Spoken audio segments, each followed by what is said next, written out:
Primer libro de Samuel, capítulo 20, vamos a leer los primeros 8 versículos. Nos dice así la escritura: Después David huyó de Nayot en Ramá y vino delante de Jonatán y dijo: ¿Qué he hecho yo? ¿Cuál es mi maldad o cuál mi pecado contra tu padre para que busquen mi vida? Él le dijo: En ninguna manera no morirás.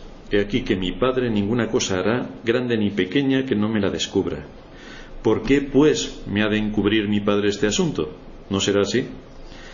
Y David volvió a jurar diciendo: Tu padre sabe claramente que yo he hallado gracia delante de tus ojos, y dirá: No sepa esto Jonatán, para que no se entristezca, y ciertamente vive Jehová y vive tu alma, que apenas hay un paso entre mí y la muerte. Y Jonatán dijo a David: Lo que deseare tu alma, haré por ti. Y David respondió a Jonatán: He aquí que mañana será nueva luna, y yo acostumbro sentarme con el rey a comer. Mas tú dejarás que me esconda en el campo hasta la tarde del tercer día. Si tu padre hiciere mención de mí, dirás: Me rogó mucho que lo dejase ir corriendo a Belén, su ciudad, porque todos los de su familia celebran allí el sacrificio anual. Si él dijere: Bien está, entonces tendrá paz tu siervo. Mas si se enojare, sabe que la maldad está determinada de parte de él. Harás pues misericordia con tu siervo, ya que has hecho entrar a tu siervo en pacto de Jehová contigo. Y si hay maldad en mí, mátame tú, pues no hay necesidad de llevarme hasta tu padre.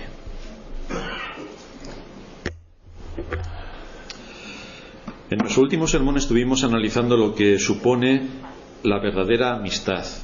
Y estuvimos hablando de que es necesario invertir tiempo, recursos y atención para que esa amistad se fortalezca y perdure.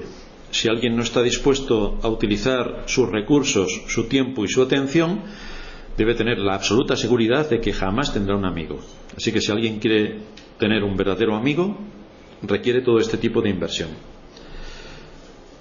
No podemos pasar por alto la conducta de David en la situación previa a su encuentro con Jonatán.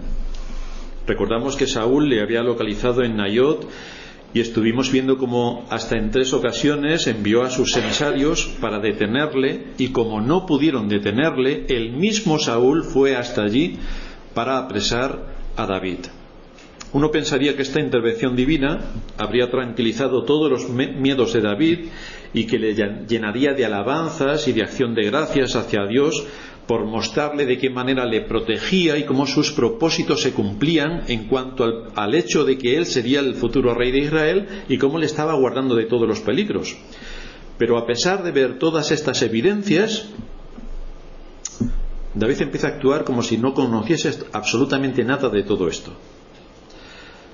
De manera que nos encontramos, cuando menos lo esperamos, cómo nuestra naturaleza aparece, y aquí encontramos que David era un hombre con las mismas pasiones que nosotros, y a pesar del trabajo realizado por la providencia, forjando su carácter, haciéndole un valiente, enfrentándose a todo tipo de peligros, también podemos ver la influencia del pecado en las decisiones que va a tomar a continuación, y que son cuestionables. Esto nos muestra que en el momento en el que el Señor nos deja seguir por nuestros propios caminos, la caída es segura. Cuando, en vez de usar los medios de gracia y centrarnos en nuestro deber, nos centramos en nuestro deseo, estamos perdidos por completo.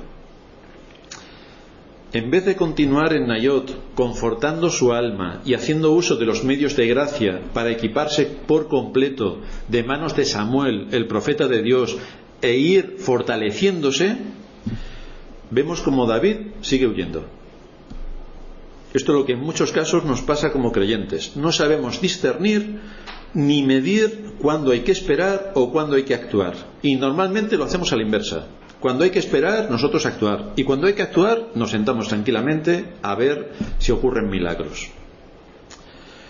Así que en lugar de estar ocupado en meditar sobre todo lo que había ocurrido, cómo Dios había humillado a Saúl y cómo estaba fortaleciéndose en la fe al estar al lado de un hombre de Dios que le estaba guiando e instruyendo, ahora David lo único que piensa es en ir corriendo al lado de su amigo Jonatán, porque es lo mejor, según él, que podría hacer para huir de manos de Saúl. Así que sin consultar ni recibir consejo, va a su aire completamente, determina marcharse urgentemente para reunirse con su amigo.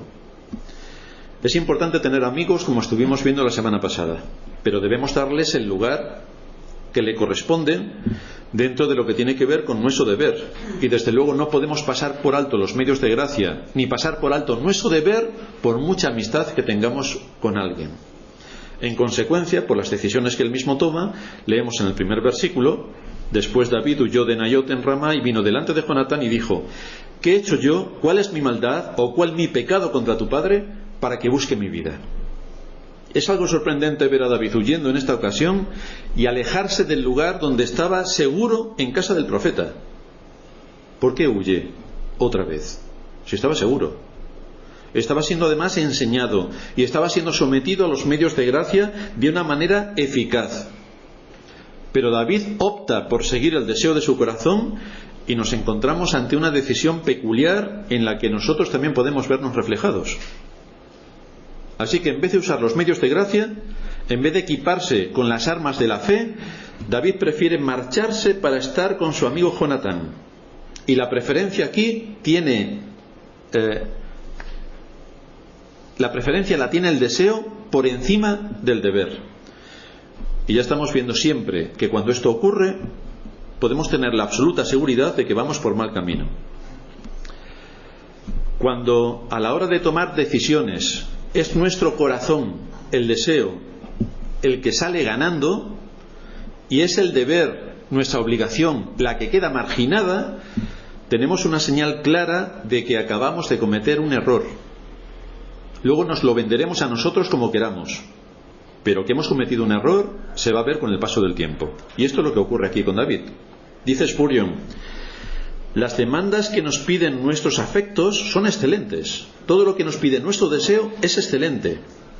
Pero si no van acompañadas de enseñanza, son simplemente una apariencia, un incendio de pólvora sin tirar una bala.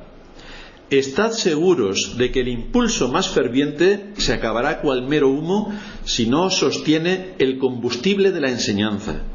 El método divino es presentar la ley a la mente y enseguida escribirla en el corazón.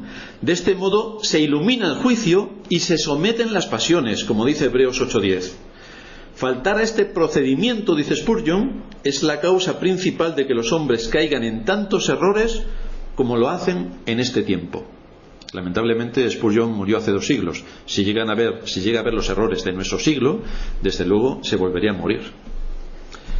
Así que cuando David olvida este método divino por el que presentar la ley a la mente y escribirla en el corazón para actuar en consecuencia, es cuando empieza la suma de sus errores. De manera que hoy vamos a ver 4 errores que nos deben llevar a analizar por qué David cede ante sus deseos y cómo debemos estar atentos con los ejemplos que nos muestran las Escrituras para no caer en semejante estado, porque eso es exactamente lo que ocurre en la vida de David. El primer error: casarse con la hija de Saúl. Porque es evidente que a partir de ese acontecimiento se encuentra en una posición muy delicada delante del rey. Lo que destaca es que acabó en esta situación, casándose con la hija de Saúl, no porque él estuviera buscando una mujer y él estuviera enamorado de una mujer, no, sino que es que esa mujer estaba enamorada de él. Es distinto. A David era gustado por Mical, ya que realizó grandes hazañas, venció al gigante, venía victorioso de los encuentros contra los filisteos, de manera que fue ella quien le cazó a él. Así que David se dejó cazar y lo hizo sabiendo que no compartían la misma adoración. Por eso estuvimos recordando cómo ella puso un ídolo en la cama que simulaba a David cuando estaba enfermo, en el momento en el que llegaron los soldados para llevárselo y capturarlo.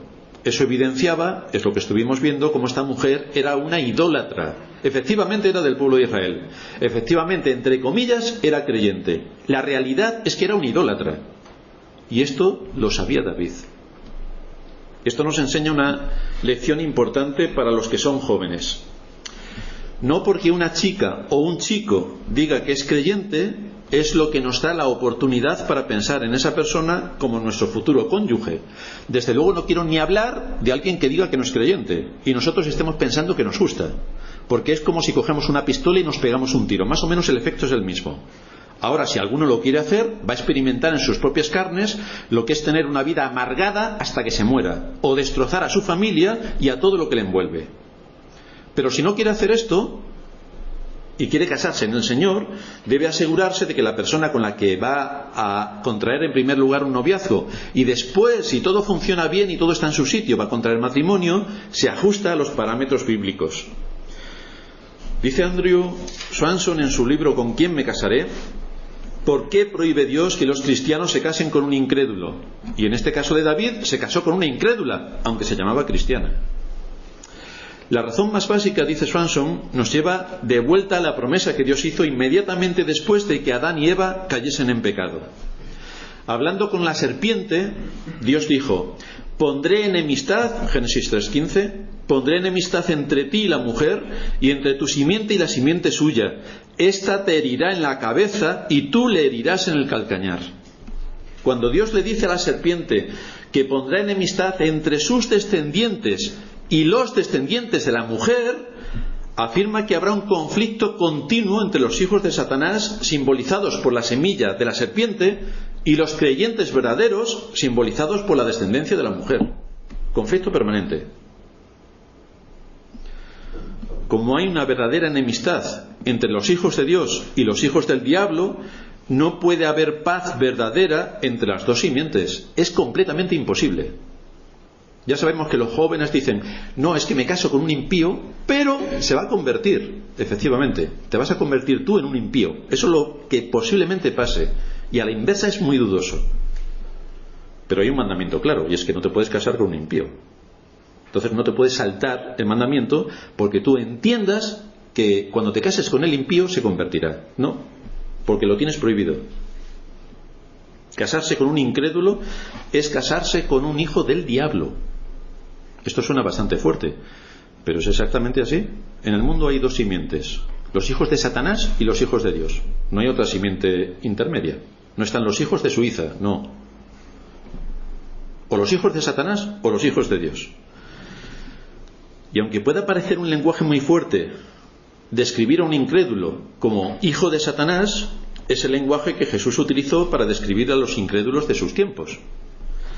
¿Por qué querían los líderes religiosos matar a Cristo? ¿Por qué? Porque, como el Señor les dijo, sois de vuestro padre el diablo y los deseos de vuestro padre queréis hacer, hijos de Satanás.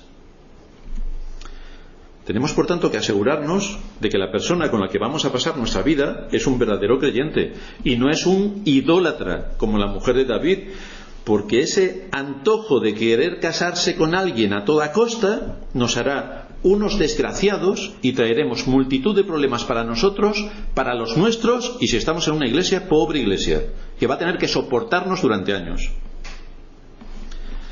No podemos permitir que nuestro corazón marque su ritmo. Es lo que yo deseo.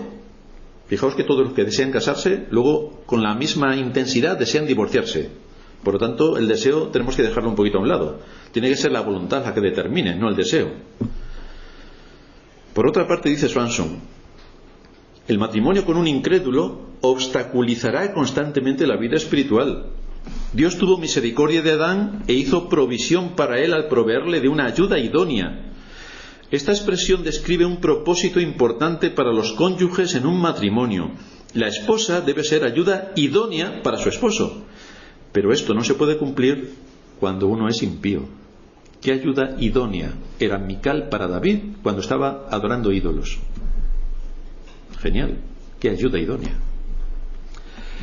¿Por qué razón entonces nos marca la Escritura que el creyente cuando se casa lo tiene que hacer en el Señor? Y algunos manipulan todo esto de querer hacerlo en el Señor para decir que se tienen que casar, como algunos de vosotros sabéis, con el pastor Pepito, porque si no te casas con el pastor Pepito no te casas en el Señor. Eso es falso de toda falsedad. Te tienes que casar en orden delante del Señor, que quiere decir con alguien creyente, que te cases en el Señor, con alguien creyente. Solamente la unión de dos creyentes puede alcanzar los propósitos del matrimonio tal y como Dios lo estableció en la creación. El matrimonio cristiano tiene el propósito de mostrar el matrimonio como Dios quiso que fuera. Por lo tanto, estamos en contra de la utilización del término matrimonio por parte de la sociedad civil en la que vivimos, por la cual dos hombres o dos mujeres que se casan entre sí resulta que son matrimonio. Esto es contrario a todo principio bíblico y por lo tanto no lo aceptamos bajo ningún concepto. Pueden llamarle lo que quieran, pero no pueden llamarle matrimonio. Porque matrimonio es la unión de un hombre y una mujer tal y como fue definida por Dios. Y para empezar, ellos no creen en Dios, por lo tanto eso debe quedar aparte. Y en segundo lugar, el casamiento de dos hombres o el casamiento de dos mujeres no es compatible con la enseñanza bíblica de lo que es un matrimonio. Por lo tanto, que se inventen otra palabra, pero esta palabra es específica para los creyentes. Otro propósito principal del matrimonio cristiano es el testimonio que deben dar de su hogar al mundo. Pocos cristianos se dan cuenta de la influencia para el bien del mundo que tiene el ejemplo y el testimonio de un hogar verdaderamente cristiano. Un hogar donde el esposo y la esposa ocupan su lugar y viven de acuerdo a la voluntad de Dios, buscando honrar su nombre. Y el marido actúa como marido y la mujer actúa como mujer. No actúa el marido como mujer y la mujer como marido, donde ella dirige, gobierna y hace absolutamente todo y el marido dice sí buena, sí buena, sí buena. O bien el marido es un auténtico Napoleón y tiene a la mujer sometida en grado superlativo. Encontramos principios importantes en las Escrituras que nos dicen cómo tiene que ser el matrimonio y cómo tiene el hombre que gobernar a su mujer, amándola como Cristo amó a la Iglesia. Por esta razón el matrimonio entre creyentes es una evidencia de amor al Señor. Jesús dijo a sus discípulos: si me amáis, guardad mis mandamientos. El que tiene mis mandamientos y los guarda, ese es el que me ama. Si alguno me ama, mi palabra guardará. El que no me ama, no guarda mis palabras. Por lo tanto, el matrimonio es un ejemplo absolutamente claro de si amamos a Cristo o no. Porque ahí se ve rápidamente cómo está la situación.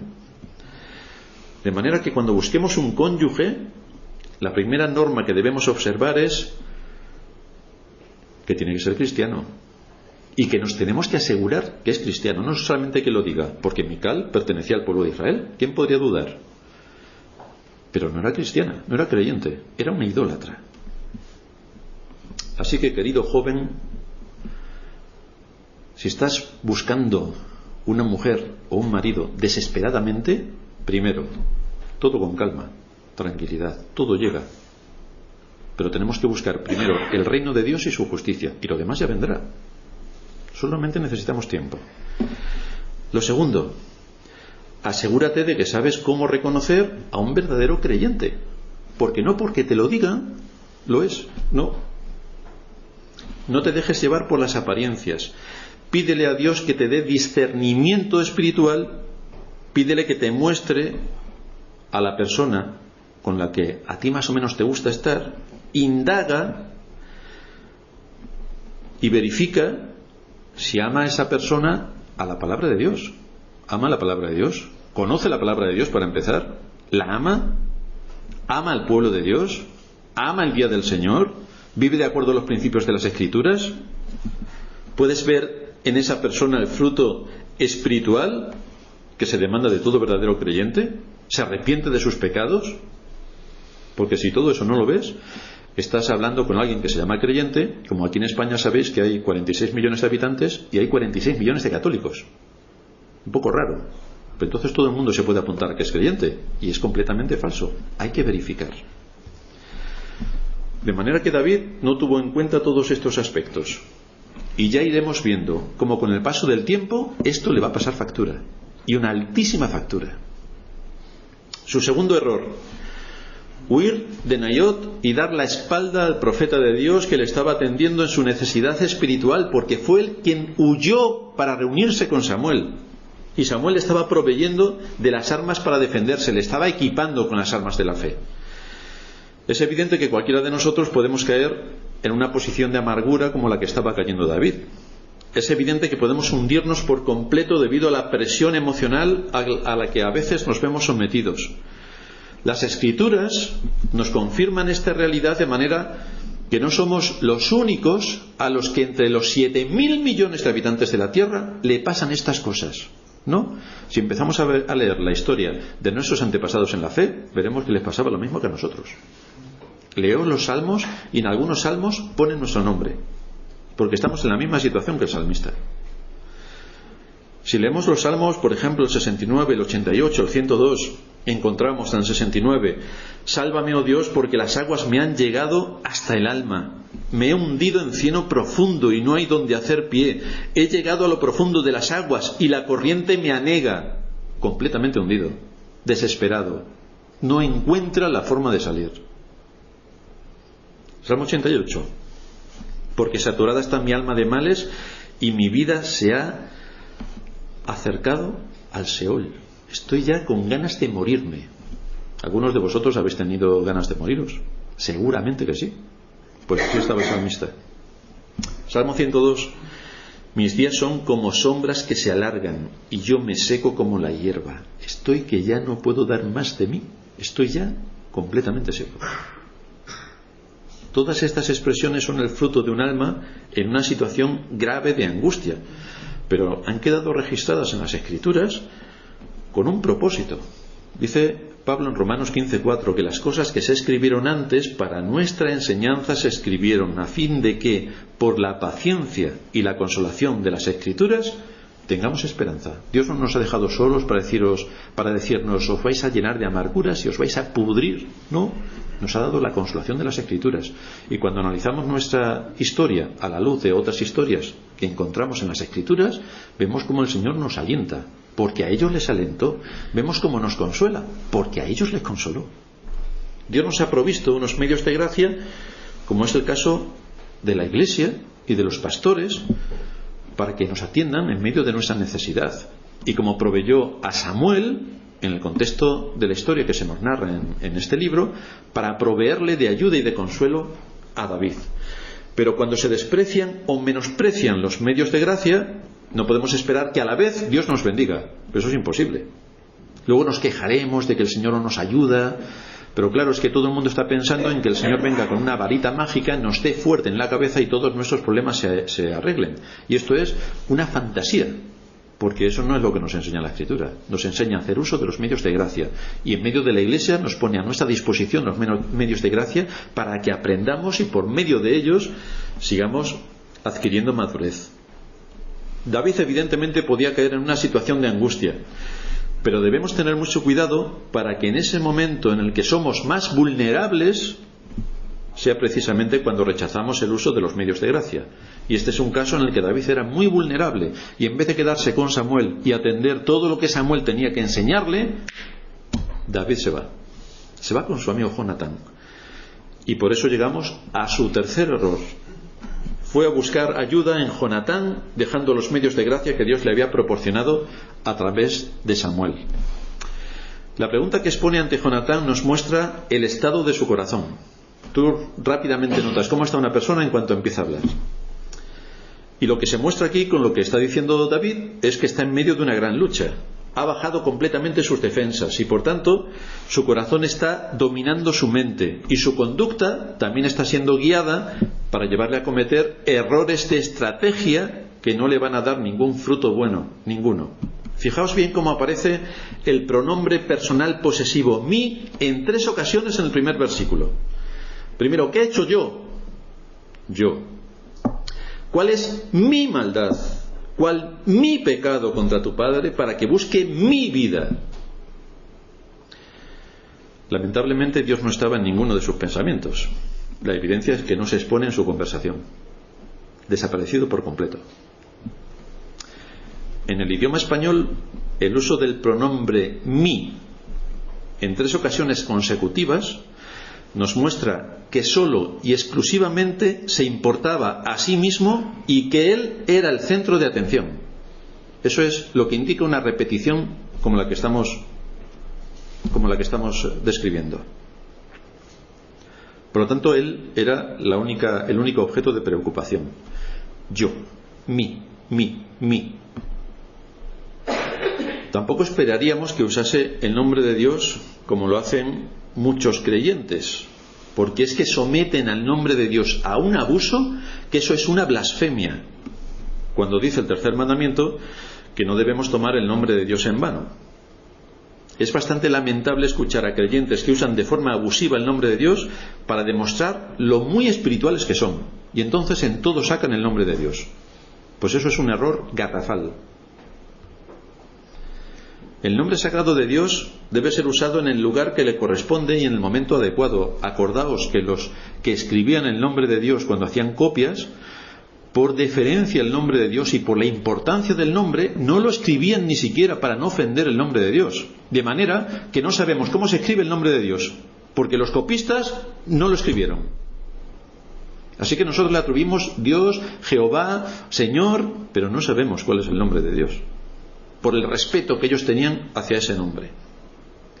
Así que no debemos usarlo sin distinción y sin discriminación para cualquier ocasión trivial o de conveniencia, a fin de demostrar lo muy espirituales que somos, porque lo usamos 17 veces seguidas. Ojo, es un nombre sagrado y como tal debe ser usado en el momento y en la ocasión adecuada, no para cualquier cosa ni para cualquier trivialidad. Así que aunque David era fuerte, aunque David era valiente, aunque se enfrentó a Goliat, aunque vino vencedor de diversas batallas, fijaos cómo los intentos repetidos de Saúl para acabar con su vida le habían desgastado completamente a nivel emocional. Y por eso está diciendo aquí en el en el versículo 3, apenas hay un paso entre mí y la muerte. Estaba completamente hundido por el atosigamiento al que le tenía sometido Saúl. De manera que encontramos que la fortaleza de David se había resquebrajado. Fijaos que él podía luchar contra enemigos externos. Siendo casi un niño, había herido de muerte a osos y a leones. Ningún problema. Había derrotado a Goliat frente a los cobardes del ejército de Israel. Ningún problema. Había vencido a los ejércitos filisteos. Ningún problema. Pero ahora estaba desarmado, agotado y angustiado y no sabía qué hacer contra los enemigos internos que le afectaban al nivel del sentimiento. No sabía qué hacer, estaba completamente destrozado. Y aquí vemos que esto es lo que nos ocurre a los creyentes en general. Nos disponemos a luchar contra el mundo y contra todo lo que conlleva el paganismo. ¡Fuera las imágenes! Bueno, a la Iglesia Católica la ponemos verde en un momentito sin ningún esfuerzo. Y además somos muy valientes. De igual manera nos enfrentamos a las mentiras de la falsamente llamada ciencia, que en su mayor parte son especulaciones filosóficas. Pero cuando se trata de un enemigo interno, que puede ser un falso hermano o una falsa iglesia de la gran multitud que pueblan la tierra, el creyente se suele quedar inmóvil, porque no quiere creerse que pueda existir tal cosa como un falso hermano, con lo buenos que somos todos, almas cándidas, ya no hay más que vernos en el espejo. O tampoco quiere creerse que puede estar asistiendo a una falsa iglesia y por tanto puede estar escuchando que se predica una herejía y él lo sabe y sigue asistiendo a la iglesia. O puede estar viendo que la enseñanza bíblica respecto a la iglesia en cuanto a su orden, su gobierno, su solemnidad, su culto está completamente destrozado y él lo sabe y sigue yendo a esa iglesia.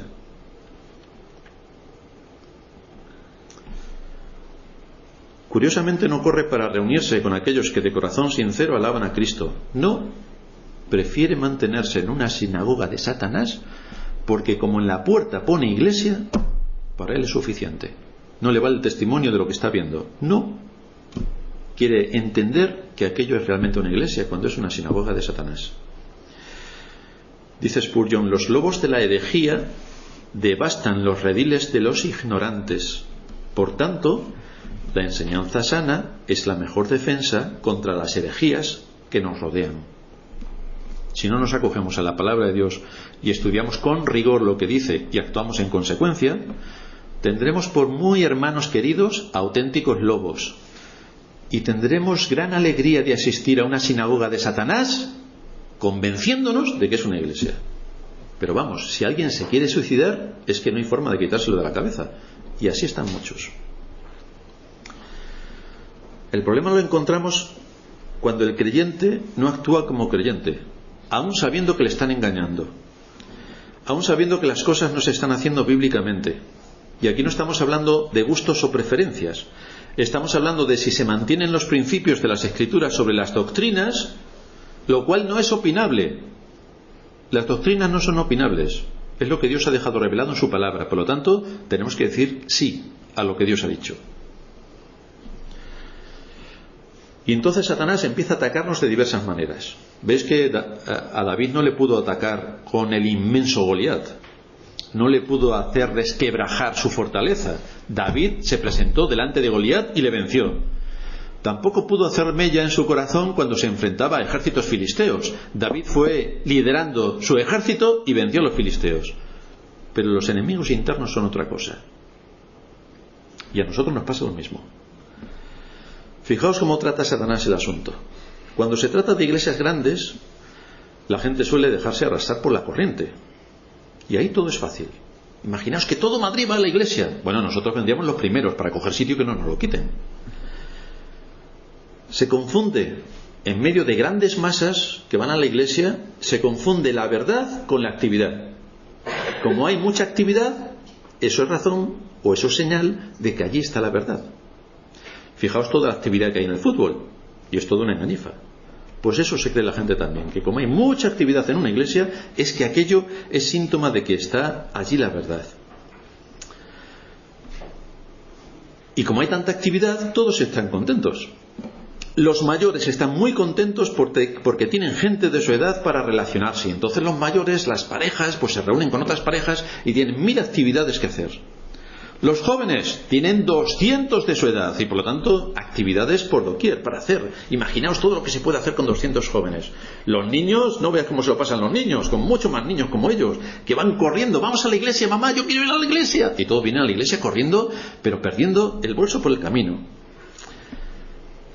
Aquí el único arma de Satanás es poner en la mente de la gente que no importa la doctrina que se imparta. Lo que importa es si todos tienen satisfechas sus necesidades sociales. Y como las necesidades sociales se satisfacen, aunque nos cuenten un cuento del que sea, bueno, se compensa con las otras cosas. Y no importa que vayamos camino a la destrucción, no.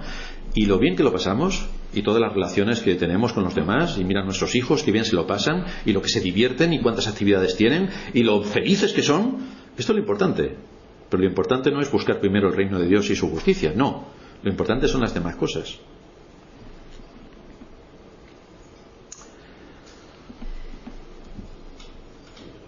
Como todo eso lo consigue Satanás, es decir, en vez de la verdad te da actividad y tú te lo comes y te lo crees, el creyente no identifica al enemigo y por lo tanto cae una batalla tras otra. Eso suponiendo que sea creyente. Lo normal es que la mitad no sean creyentes y estén allí por todo el jolgorio social que se monta. En las iglesias pequeñas, evidentemente Satanás no es tonto, es muy malo pero no es tonto, la cosa cambia. El enemigo de las almas tiene un terreno abonado para causar el desaliento. Y lo hace en distintas áreas. La primera, las relaciones sociales. Todo esto que es tan valorado por la gente, como es tener actividades sociales, como es reunirse unos con otros, como es tener a los niños entretenidos todo el tiempo, es decir, que yo no me responsabilice de mis hijos, que como están juntos todos, pues fíjate lo que me quito de en medio. Todo lo que es tener actividades sociales brilla por su ausencia, porque no somos muchos. Y además es que cada uno debería tomar el liderazgo para promover cierto tipo de actividades. Y madre mía, con lo cansados que estamos, me duele el riñón, mi sofá, ¿cómo voy a tomar yo el liderazgo para hacer cosas en la iglesia? Pero yo estoy muy cansado. Ahora, si fuera una iglesia de 500.000, la propia actividad, sin que yo piense, ya estoy metido. Pero si tengo que esforzarme a conciencia, de eso nada, no lo voy a hacer. Por lo tanto, casi nadie tiene disposición de hacer nada en la iglesia.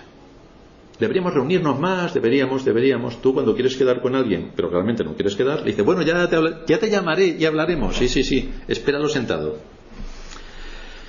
Por lo tanto, como la iglesia no tiene ese tipo de actividades que tienen las grandes iglesias, y casi nadie tiene la disposición de hacerlo, pues entonces se culpa a la iglesia de que no tiene ese tipo de actividades ni las promueve. Pero la gente no se da cuenta de que la iglesia son ellos. Es decir, la iglesia soy yo. Yo soy la iglesia. Y tú, y tú, y tú, y tú. Tú eres la iglesia. Por lo tanto, no podemos estar esperando a ver si la iglesia hace algo. Imaginaos que todos somos hermanos de la misma familia. Y estamos diciendo, a ver si alguien pone de comer. Pero somos todos hermanos. Y nuestro padre no está. A ver si alguien va a trabajar, gana dinero y trae para poner la comida. Y estamos todos así todo el rato. ¿Vosotros creéis que así puede funcionar una familia? Si estamos todos esperando a ver si alguien hace algo. Pero esto es la iglesia. ¿Alguien va a hacer algo o no? Queremos actividades de las iglesias grandes, pero es que en las iglesias grandes hay gente que se compromete y se responsabiliza y organiza. En las iglesias pequeñas no, porque me cuesta mucho trabajo.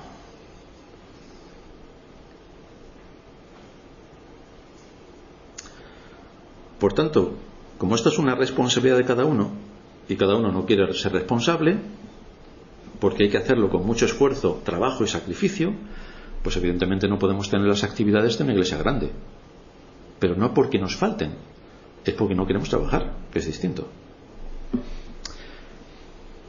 El segundo hacha que nos clava Satanás: las deserciones. Personas que han estado con nosotros tiempo y tiempo, como no se satisfacen sus expectativas sociales, y ya que acusan a la iglesia de todos sus males por no tener no sé cuántas actividades y que sus niños estén entretenidos y que haya salidas aquí y allá y por supuesto que todo me lo paguen, eso es importante, pues se van marchando argumentando, entre otras cosas, que es que sois muy pocos y además aburridos. Si fuéramos de Sevilla tendríamos más salero, pero siendo de Madrid somos aburridos totales. A mí me gustaría decirle a los que se van sin decir ni adiós, o contándonos una historia que ni ellos mismos se creen, que si su decisión se basa en que somos pocos y ellos no aportan absolutamente nada, que es por lo que se acaban yendo, ¿qué pasaría si todos hiciéramos lo mismo? Es decir, si todos dijéramos, como somos pocos, yo me voy, pues nada, adiós. ¿Qué es lo que busca esa persona en una institución a la que Dios ha denominado iglesia y que ha establecido en medio de ella un medio de gracia para enseñar a los suyos y darle las armas que necesitan para que conozcan la palabra de Dios y cómo Él actúa en este mundo? Y la promesa del Señor Jesús: allí donde estéis 2 o 3 de vosotros, yo estoy en medio de ellos, pensando en que hay iglesias de 2 o 3, no de 3.000, de 2 o 3. Otro hacha de Satanás, otro hachazo: soportar el menosprecio y el desprecio. En iglesias grandes eso no pasa. Todo el mundo está tan contento porque todo el mundo va a hacer lo mismo, por lo tanto esa es la fiebre. Pero en iglesias pequeñas sí. Este menosprecio o desprecio se produce cuando las cosas no van como a la gente le gusta, porque nuevamente no hay actividades. Este hermano trabaja, el otro trabaja, vivimos lejos. Generalmente ese es el telón de fondo por una increíble mala comprensión de lo que supone la iglesia y el papel redentor que Dios ha dado a la iglesia, y que esto se enfrenta a la comodidad patente de muchos de los que supuestamente integran la iglesia para que todo se lo den hecho sin mover un dedo. Claro, porque para eso está la iglesia. Y entonces viene a su mente la iglesia romana, y esto es lo que funciona en la iglesia romana. Pero nosotros no somos una iglesia romana, somos una iglesia cristiana. Y entonces las cosas son conforme Dios lo dice en su palabra, no conforme lo tiene la iglesia de Roma. En la iglesia de Roma tú no tienes que hacer nada. Llegas allí, aguantas el sermón, no sé qué, no sé cuánto, encima se lo paga el ayuntamiento todo, o sea que no tienes ni que poner diezmos ni nada. Pones una velita de vez en cuando quieras que aprobar el examen y que te pongan buena nota. Pones una vela y adiós. Pero eso sí, si la puedes quitar la vela al vecino, mejor. Y así pones como si fuera tuya. Y ya el negocio es redondo. Pero resulta que eso no es lo que nos enseña la Escritura.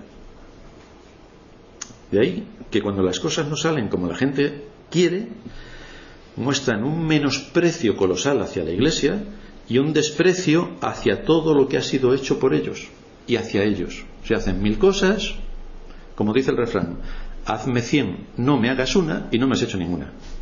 No te quiero ni ver. Todo esto nos muestra, estos son ejemplos que nos muestran de qué manera, para defendernos ante enemigos reales, como un Goliat. Bueno, viene ahora los de Podemos y van a acabar con nosotros. Y nosotros decimos, no, vas a pasar por encima de mi cadáver. Y nos enfrentamos. Ahora, Satanás no es tonto. Y evidentemente no nos va a poner soldados romanos con el yelmo y la espada para matarnos. No. Hay enemigos que los identificamos rápidamente. Y ante esos no tenemos problema. David identificó rápidamente a Goliat. No tuvo ningún problema. David identificó rápidamente a los filisteos. Tampoco tuvo ningún problema. Ahora, ¿cómo identificamos a los enemigos del alma? Porque eso sí que nos engañan. Eso sí que nos engañan. Y es entonces cuando somos vulnerables. Porque como no hay un discernimiento cabal, ni hay una sinceridad efectiva, ni hay una integridad real, somos usados por el enemigo de las almas, que nos arrastra y nos deja completamente destrozados, como a David, huyendo ya sin razón. Fijaos que David no tuvo miedo de sus enemigos físicos. ¿Y qué pasa con los enemigos espirituales? Pues ahí le vemos cómo empieza una cadena de errores que nos muestran su falta de discernimiento para identificar el verdadero poder del gran enemigo de las almas. Y por esa razón dice el apóstol Pablo en Efesios 6, por tanto tomad toda la armadura de Dios para que podáis resistir en el día malo, y habiendo acabado todo, estad firmes. Pero tenemos que armarnos y tenemos que saber quién es nuestro enemigo, porque si no identificamos al enemigo y si no estamos armados, no hacemos nada.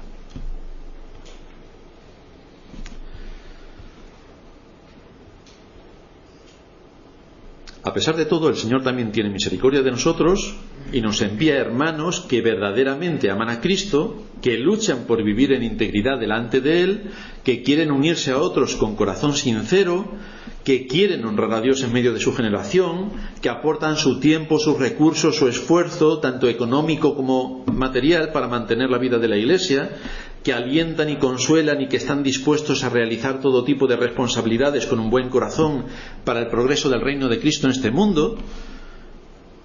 Y estos son los amigos que necesitamos, estos son los hermanos que necesitamos, y este es el amigo que David encontró en Jonatán y viceversa, aunque en el caso que nos ocupa utilizó mal la amistad de su amigo para perseguir otro fin distinto. Aquí vemos a David, según la inclinación de su corazón, yéndose con Jonatán.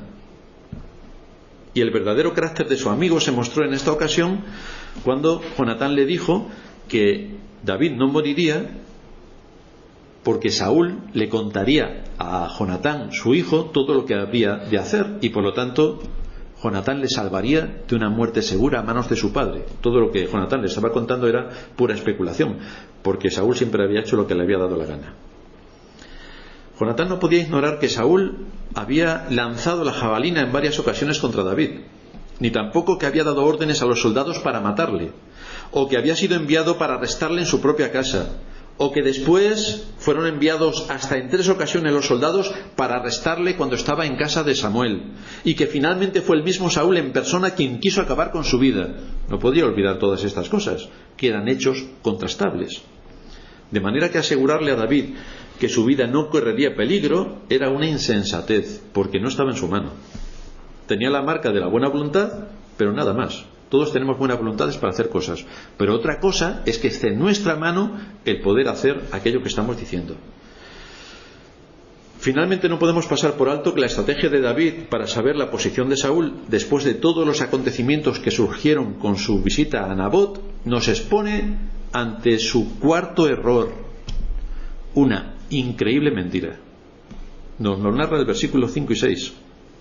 David le respondió a Jonatán: he aquí que mañana será nueva luna, yo acostumbro a sentarme con el rey a comer, mas tú dejarás que me esconda en el campo hasta la tarde del tercer día. Si tu padre hiciere mención de mí, le dirás: me rogó mucho que lo dejase ir corriendo a Belén, su ciudad, porque todos los de su familia celebran allí el sacrificio anual. Mentira. No solamente estaba contando una mentira, sino que también estaba obligando a Jonatán, su amigo, a que contase otra mentira. ¿Cómo puede Dios bendecir las cosas si vamos mentira tras mentira? Pues es evidente que este no es el mejor de los caminos. Es cierto que no hay ser humano del que pueda decirse que nunca tropieza y que nunca cae, que nunca se equivoca o que nunca peca, pero tenemos que tener cuidado con el uso que hacemos del lenguaje y lo que sale por nuestra boca. Es como el mismo Salomón escribió en Eclesiastés 7:20: ciertamente no hay hombre justo en la tierra que haga el bien y nunca peque. Pero hay cosas que hacemos a conciencia. Hay algunas cosas que por nuestra naturaleza nos salen de forma natural y luego tendremos que arrepentirnos. Pero planificar un plan a conciencia con una mentira tan espectacular, esto es otro asunto. De manera que debemos meditar en el efecto que tendrán nuestras palabras en aquellos que nos escuchan, cuando estamos contando una gran mentira. Tenemos que meditar en si controlamos bien nuestra lengua y si somos verdaderamente conscientes de lo que puede ocurrir cuando abrimos nuestra boca. Especialmente para los que enseñan.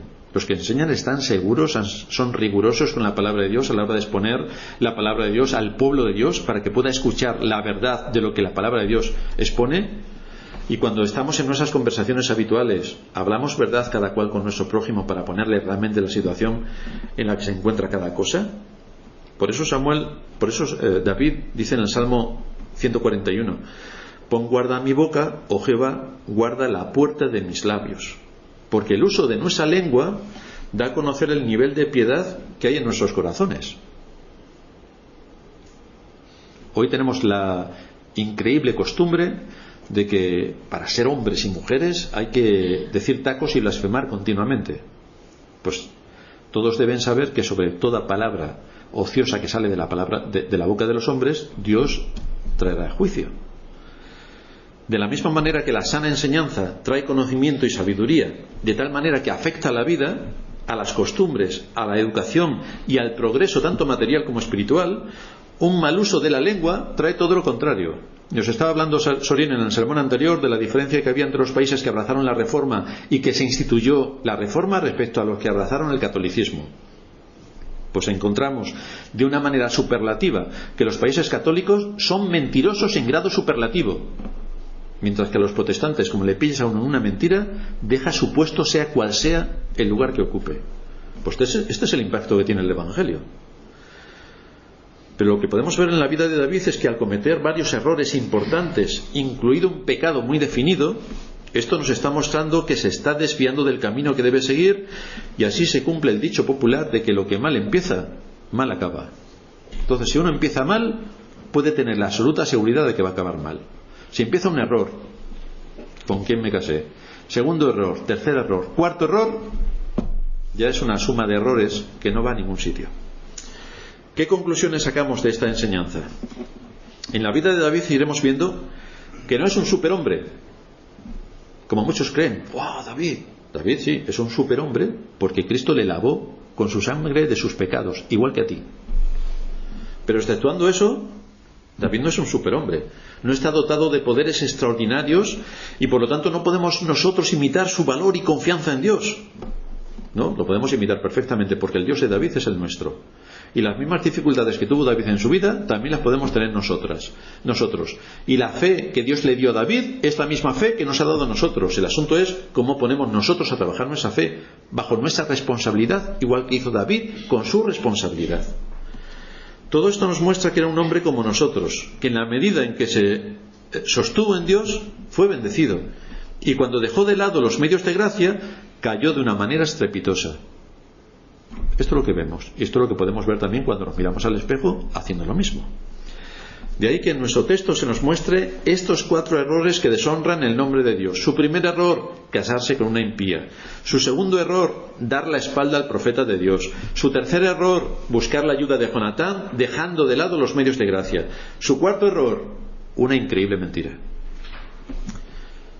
Evidentemente no podemos estar de acuerdo con esta conducta de David, pero casi con toda seguridad nosotros habríamos hecho lo mismo. El uso de los medios de gracia nos ayudan a protegernos de distintas caídas, nos ayudan a protegernos. Estar integrados en una iglesia rigurosa, promover el compañerismo y cuando se pueda promover también la amistad cristiana, tomar la iniciativa para ser útiles y de bendición al pueblo de Dios, alentar, consolar, contribuir con los recursos que Dios nos ha dado para la edificación de la iglesia, dedicar tiempo a la oración, a la lectura y a la meditación. Todo esto nos provee de muchos recursos y somos de ayuda a nuestra generación. No es nuestra generación la que tiene que ayudarnos a nosotros, no. Somos nosotros los que tenemos que ayudar a nuestra generación. Pero caer en la desidia, la comodidad, el pensar que todo lo tienen que hacer por mí, y que mi presencia, cuando voy a algo, si me apetece, es lo suficientemente grande como para que todos se sientan satisfechos, es de ser un egoísta en grado superlativo. Es no tener identificado el enemigo, es contribuir a desgastar a la Iglesia y por tanto a no ser útiles a nuestra generación, ni siquiera a nosotros mismos. Queremos que la Iglesia crezca. David quiere que su país sea importante y lo va a lograr, pero con esfuerzo, con trabajo y con sacrificio. Queremos que nuestra Iglesia crezca también en conocimiento. Lo más importante, que crezca en conocimiento. Mira lo que Dios te ha dado para ponerlo a trabajar en el reino de Cristo. Es que yo no soy pastor. Seguramente tienes hijos. Y en tu casa sí que eres pastor. Enseña a tus hijos, explícales el mensaje del Evangelio. Muchas cosas quizá de las que decimos, mira que me extraña, pero a lo mejor muchas cosas no las entienden. Explícaselos en tu casa, siéntate con ellos, habla las Escrituras y explícaselo.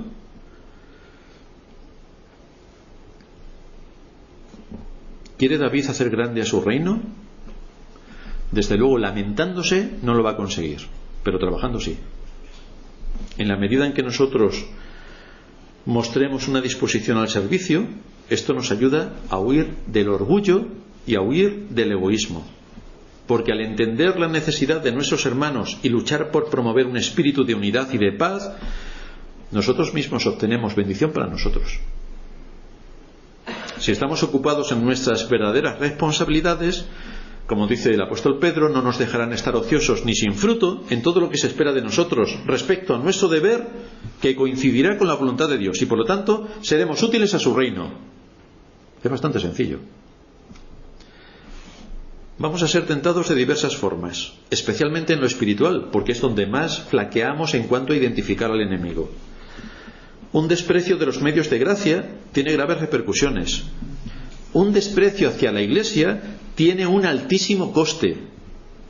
La gente no quiere ser consciente de la importancia extraordinariamente alta que tiene la Iglesia en los planes redentores de Dios, y por esa razón es tan atacada por parte de Satanás, y por eso hay tantas falsas iglesias. Ahora bien, si para David no hubiera sido importante su país, la nación que Dios le dio por heredad, sin duda se hubiera marchado y los hubiera abandonado. Pero tenía en su corazón un claro concepto de Dios y de su pueblo, y una enseñanza fiel de lo que Dios espera de su pueblo. La idea común entre muchos cristianos, por la que les da igual una iglesia que otra, es que no quieren discernir la verdadera iglesia de la falsa, porque la falsa atrae sus sentidos y sus emociones, satisfaciendo su egoísmo, y la verdadera, como apela a su conciencia, es evidente que la rechazan categóricamente, sin que, por supuesto, aporten nada, ni apoyen, ni sostengan el ministerio, lo cual evidencia un gran pecado que está latente en muchos corazones cuando rechazan un medio de gracia tan excepcional que Dios ha dado en medio de este mundo para mantener vivo su nombre y su ley, como es la Iglesia. Así que si no quieres empezar a cometer los errores en los que David cayó, haz uso de los medios de gracia. Sométete a la autoridad que Dios ha establecido en medio de su pueblo para tu propio bien. Porque en su misericordia Dios nos ha dado una familia. Los jóvenes y niños, Dios nos ha dado una familia que tiene una autoridad. En su misericordia Dios nos ha dado un país que tiene una autoridad. En su misericordia Dios nos ha dado una iglesia que tiene una autoridad. Y Dios también nos ha dado su palabra revelada que tiene toda la autoridad. Así que recuerda que Dios te bendice cuando estés sometido a estos principios de autoridad, y es desde ahí cuando podemos ser útiles al reino de Cristo. Y cuando no caeremos en errores tan triviales como los que cayó David. Y escogeremos lo mejor de acuerdo a lo que la Escritura nos demanda. Vamos a terminar en oración.